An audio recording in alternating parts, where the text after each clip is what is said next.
Alors, pour les soleils en scorpion, ascendant et lune. Alors, donc vous êtes mis au défi de vous transformer. De toute façon, ça fait partie de votre nature, la transformation, la transmutation avec le carré de Pluton. Surtout pour le premier décan, ce qui peut amener des situations de crise, de transformation, de deuil particulièrement profondes.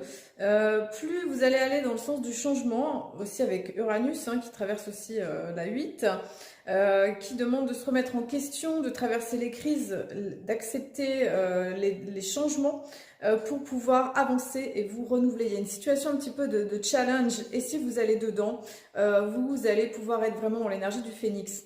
Jupiter, elle est encore dans le signe du Cancer pour les 6 prochains mois.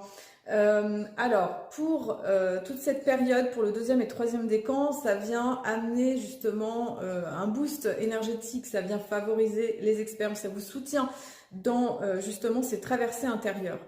Nous avons aussi le nœud nord en poisson qui forme un trigone qui va permettre justement d'aller dans le sens du lâcher-prise, d'une acceptation, d'amener une dimension aussi spirituelle, d'aller au cœur de vos instincts, de vos intuitions profondes. Et ça, c'est important avec votre nature de scorpion.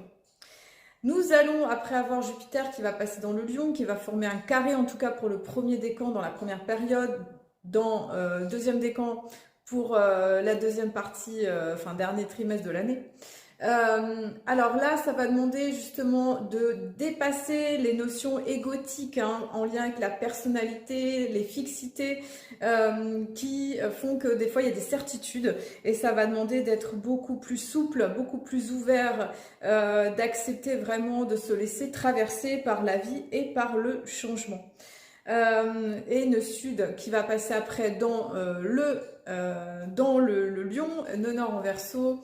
Pareil, ça va demander, en tout cas pour le dernier décan, d'accepter de transformer certains aspects de la personnalité, certaines facettes égotiques. Et plus vous allez accepter cette traversée, cette transmutation, plus vous allez vous renouveler dans les énergies de 2026 qui demandent de se positionner avec l'intégration de ses ombres et aussi la manifestation de sa lumière. Allez, je vous embrasse.